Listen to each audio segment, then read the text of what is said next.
All right, ladies, let's cut the crap and get real. Being a mom is like being a therapist, magician, and CEO all rolled into one messy but cute bun. Fear not, because I've got hacks that will make you feel like you just hired a full-time assistant without a paycheck. And I'm going to spill the beans on some hacks that will help you turn chaos into controlled chaos, which is more than we can ask for, right? I mean, being a mom is difficult, crazy. It's chaotic no matter what. Buckle up and I will help you to transform your mom life from OMG to I got this ish. That's what the kids are saying, right? I'd love to explore all those little things the kids are saying. Okay, let's get into it.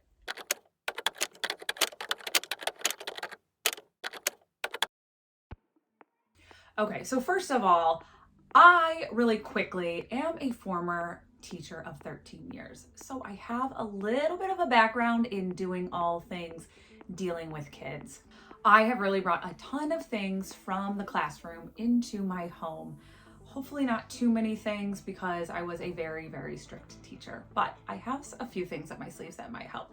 So first of all, one of the most important things about keeping your home together, really, to me, is putting systems into place. And I mean, that goes along with everything we do in our life. If we can put systems into place, it's just going to make things so much easier.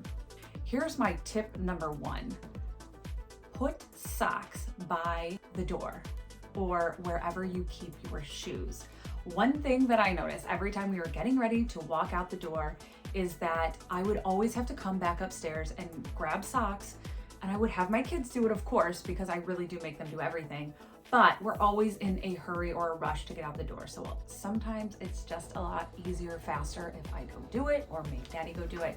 But just having a little pouch like so at the door where the shoes are located just makes it easier. Just pull them out and they're ready to go. It's just one of those little things. It's a system thing that makes life way easier. I mean, you can apply this to so many other things that you might use that you take with you, like right out the door before you leave. Book bags, obviously, I think should be hanging up right by the door. We hang the lunch boxes there. There's so many things that it's just things that have made life so much more convenient. So those are little things to think about. So tip number one is put socks for the kiddos by the back door. Number two is, again, another system, but something that we have done is, as a part of our nightly routine, after we get baths done and all of that, which is a routine as well, part of a system, we always pick out our clothes for the next day. I mean, these are something that we would want to do as an adult. So in going along with this, just making sure that you are really teaching your kids the things that they should learn as they become adults, because something that's a beautiful thing.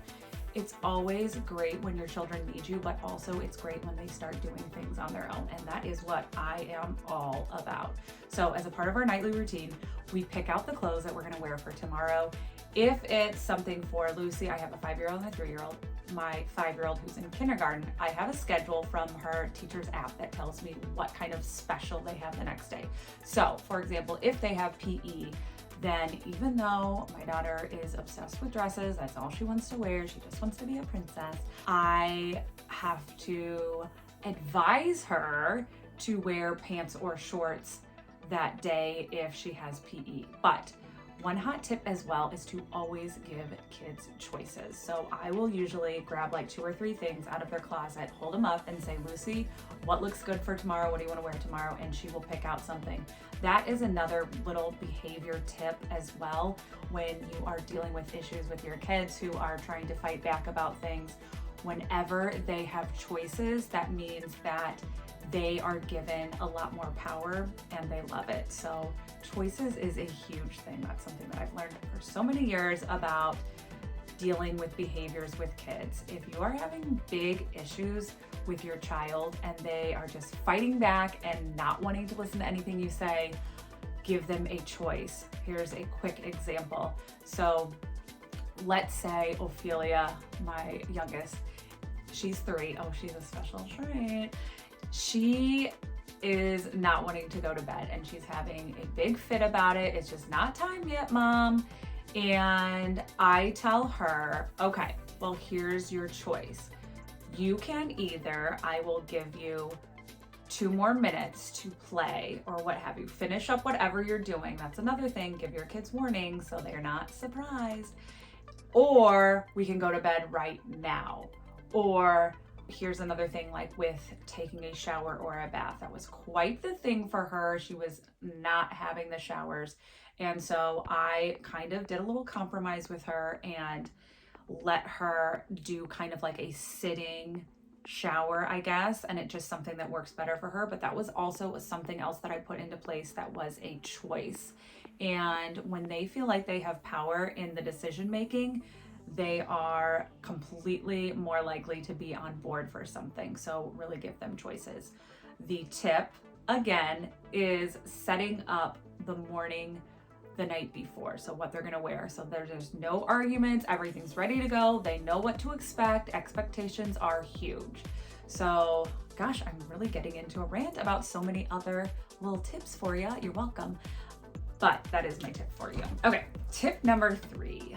You would think that this would be a given, but it's not. I do see this with a lot of my friends, and nothing against them, they're doing a great job, but it's just not as common sense as you would think. So tip number 3 is to teach your kids what you want them to do. If you want to make your life easier and start getting more of that independence, every single thing that they do has to be a teaching moment. Like, for example, my children get dressed in the morning by themselves. They've been doing it for a very long time. I have helped them set up systems that are put into place that just make things easier for them. Like, I would show them how to lay out their shorts, make sure the tag is sticking down. And then for their shirt, I'm gonna show them that we're gonna put it down upside down, and that way we can put arms in and put our head in like so. What are some other things? Clearing their plate after dinner. That is something that they are expected to do, and it makes our life easier as well. Put their shoes back where they go. That's a simple one. Like, if they're laying in the middle of the floor, we're gonna fix the problem right away.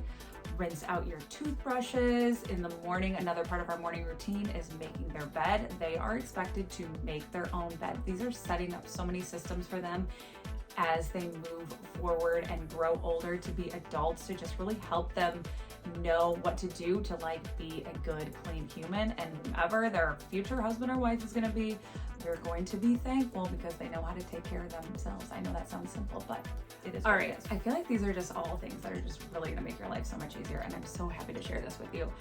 Piggyback off of that last one is to get some little behavior charts and reward charts to really help to motivate them for great behavior and doing these little chores that you expect them to do. For example, I have a chart and it has things on it that we put together. Like, we put together different things, like what could we do to earn stickers, earn points, and then what do we want to earn when we get that chart filled up for the week. It's keeping accountability for them, so it's a huge deal. So once they earn things, we have decided that this is the thing that they can earn. Like, for example, Lucy will randomly say, oh my gosh, Mom, I would love some Frozen shoes or whatever. And it's never just, okay, yes, no, we are going to earn that. So keeping a behavior chart, it lets them be a part of that process and to know what is expected and how they're going to do certain things that are going to help them earn things. Like, this is how we're creating and raising good humans here. So some of the little chores that are involved in there, some of them are just everyday things like make your bed and, you know, your morning routine, those types of things. But we've also worked in some age appropriate chores that they can do. And some of those are unloading the silverware from the dishwasher and putting them into the drawers. That's a very easy thing for 3 and 5-year-olds to do, and they like it, so excited about it. And let's see what else. Matching socks. That's a great skill for them to have anyway. You're working on matching, you're working on patterns, all of those things. That is a great chore that is very age appropriate for them. Of course, clearing their plate. They have this little table. We sometimes let them sit at when they're eating, and when they're done, like they literally take the cleaning spray and spray it down. We have a little vacuum that is just their size, so they vacuum like we do all the things.